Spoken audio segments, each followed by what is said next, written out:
تو فرعون نے بھی کہا کہ میں نہیں مانتا، حامان نے بھی کہا میں نہیں مانتا، قارون نے بھی کہا میں نہیں مانتا۔ قارون جانتے ہیں دولت، جانتے ہیں دولت کسے کہتے ہیں یا امیر ہونا کسے کہتے ہیں؟ جتنی دولت اللہ نے قارون کو عطا فرمائی تھی، میرے خیال میں قیامت تک شاید ہی اللہ کسی کو اتنی دولت عطا فرمائیں گی۔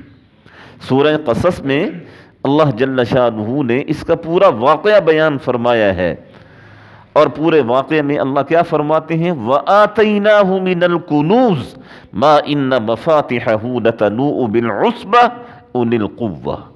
ایک آدمی نہیں، ایک طاقتور جماعت اس کے خزانوں کی چابیاں اٹھایا کرتی تھی، اور جماعت سے 100 آدمی بھی مراد ہو سکتے ہیں، 500 بھی مراد ہو سکتے ہیں، جماعت میں کوئی حد تو نہیں ہے۔ پتہ نہیں کتنے آدمی مل کر صرف اس کے خزانوں کی چابیاں اٹھایا کرتے تھے۔ یہیں سے اندازہ لگائیں کہ اس کے پاس کتنی دولت ہوگی اور کتنا خزانہ اللہ نے اسے دیا ہوگا۔ لیکن اللہ جل شانہ ان سب کے بارے میں کیا فرماتے ہیں؟ ان سب کے بارے میں فرماتے ہیں وَلَقَدْ جَاءَهُم مُوسَىٰ بِالْبَيِّنَاتِ، جب ان سب کے پاس موسیٰ علیہ السلام بینات اور نشانیاں لے کر آئے، فَاسْتَكْبَرُوا فِي الْأَرْضِ فَاسْتَكْبَرُوا فِي الْأَرْضِ، ان سب نے دھرتی پر، ان سب نے روئے زمین پر تکبر کا مظاہرہ کیا۔ فرعون سے جب کہا گیا تو فرعون نے کیا کہا؟ انا ربکم الاعلی، میاں میں خود ہی سب سے بڑا خدا ہوں۔ قارون سے جب کہا گیا تو قارون نے کہا کہ یہ دولت، یہ سب میری اپنی محنت کا نتیجہ ہے۔ اور حامان جو اس کا وزیر تھا، جب اسے کہا گیا کہ صحیح معنی میں جو رب ہے اسے پہچانو، تو اس نے کہا میں تو فرعون پر ایمان رکھتا ہوں، میں تو فرعون کو اپنا رب کہتا ہوں۔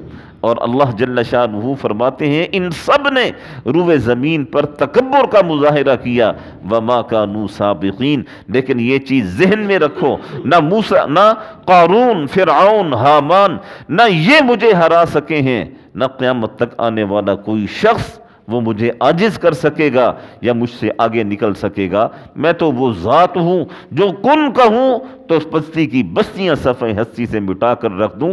میں تو وہ ذات ہوں، چھوٹی چھوٹی مخلوق کو بھیج کر تمہارے لیے تمہیں عبرت کا نشان بنا دوں۔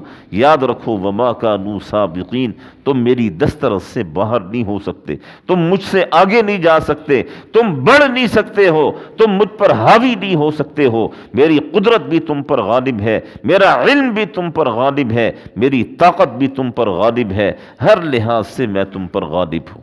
اور اللہ جل شانہ کیا فرماتے ہیں؟ وقارون وفرعون وحامان، یہ سب جب انہوں نے تکبر کا مظاہرہ کیا، فَكُلًّا أَخَذْنَا بِذَنبِهِ فَكُلًّا أَخَذْنَا بِذَنبِهِ، پھر ہر ایک کو ہم نے ان کے گناہوں کی وجہ سے پکڑ لیا۔ فَمِنْهُمْ مَنْ أَرْسَلْنَا عَلَيْهِ حَاصِبًا، ان میں بعض تو ایسے گزرے جن پر ہم نے آسمان سے پتھر برسائے ہیں، جس طرح وہ کل بھی میں نے واقعہ عرض کیا تھا، اور قوم لوط کا واقعہ بھی میں نے عرض کیا تھا کہ ان پر پتھر برسائے گئے۔ اور اللہ جل شانہ فرماتے ہیں فَمِنْهُمْ وَمِنْهُمْ مَنْ أَخَذَتْهُ الصَّيْحَةُ، اور ان میں سے بعض ایسے ہیں جنہیں آواز نے دبوچ لیا۔ یہ قوم سمود جن چیخ کی وجہ سے یہ لوگ ہلاک ہوئے، آواز کی وجہ سے یہ لوگ ہلاک ہوئے۔ اور پھر اللہ فرماتے ہیں وَمِنْهُمْ مَنْ خَسَفْنَا بِهِ الْأَرْضِ، اور ان میں سے بعض ایسے تھے جنہیں ہم نے زمین کے اندر دھسا دیا۔ یہ جو حامان تھا نا، قارون جو دولت مند تھا، یہ موسیٰ علیہ السلام کا چچا زاد بھائی تھا، اور اس بدبخت نے موسیٰ علیہ السلام پر زنا کی تہمت لگائی تھی، اور ایک عورت اس نے تیار کی اور اس عورت سے کہا کہ تو موسیٰ علیہ السلام کے بارے میں بھرے مجمع کے اندر تو نے یہ کہنا ہے۔ چنانچہ اس عورت نے کہہ دیا، لیکن پھر بعد میں اس عورت کو احساس ہوا تو اس نے اپنے جرم کا اقرار کیا، اور اس نے بھرے مجمع میں کہا کہ میں نے موسیٰ علیہ السلام پر تہمت لگائی ہے، اور یہ سب میں نے قارون کے کہنے پر کیا۔ تو موسیٰ علیہ السلام جو ہے نا، وہ بڑے جلالی پیغمبر تھے۔ جلالی سے مراد آپ کو جلال بڑا آیا کرتا تھا، یہ اور بڑے زور آور طاقتور قسم کے انسان تھے۔ سورہ قصص میں ہے نا فَوَكَزَهُ مُوسَى فَقَضَى عَلَيْهِ، ایک مکہ آپ نے مارا اور اس کے قبطی کی جان نکال کے رکھ دی۔ تو جب ساری صورتحال سامنے آ گئی تو اللہ جل شانہ نے موسیٰ علیہ السلام سے فرمایا کہ اے موسیٰ، قارون کے بارے میں ہم نے زمین کو یہ حکم دے دیا ہے کہ موسیٰ جو کہیں گے اس کے اوپر عمل کرنا، زمین آپ کے تابع ہے، آپ جو حکم اسے دیں گے یہ آپ کا حکم مانے گی۔ تو موسیٰ علیہ السلام نے زمین سے کہا کہ قارون کو نگل جا اپنے اندر، قارون کو نگلنا شروع کر۔ زمین پھٹی اور یہ قارون زمین کے اندر دھسنا شروع ہوا۔ جب یہ پاؤں اس کے دھس گئے تو اس نے پھر موسیٰ علیہ السلام سے کہا کہ موسیٰ مجھے چھوڑ دو، مجھے معاف کر دو۔ موسیٰ علیہ السلام نے کہا نہیں، زمین سے پھر کہا کہ اسے اپنے اندر دھسا لے۔ پھر وہ گھٹنے تک دھسا، پھر ناف تک، پھر سینے تک، پھر گردن تک۔ جب یہاں تک وہ دھسا تو موسیٰ علیہ السلام سے پھر اس نے کہا کہ اے موسیٰ چھوڑ دے، مجھے معاف کر دے۔ موسیٰ علیہ السلام نے فرمایا نہیں، زمین سے فرمایا کہ اسے اپنے اندر لے لے۔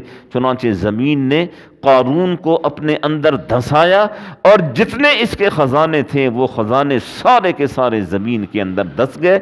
اور حدیث پاک میں آتا ہے کہ یہ قیامت تک ایسے ہی زمین کے اندر دھستا ہی چلا جائے گا۔ اور جب یہ دھس گیا، زمین برابر ہو گئی، تو اللہ جل شانہ نے موسیٰ علیہ السلام سے فرمایا موسیٰ بڑا سخت مزاج آدمی ہے تو، اگر اتنی مرتبہ یہ قارون مجھے کہہ دیتا کہ میرے رب مجھے معاف کر دے، مجھے اپنے رب ہونے کی قسم میں اسے معاف کر دیتا۔ تو اللہ جل شانہ فرماتے ہیں وقارون وفرعون وہامان فکلا اخذنا بذنبہ فمنہم من ارسلنا علیہ حاصبا ومنہم من اخذته الصیحہ ومنہم من خسفنا به الارض ومنہم من اغرقنا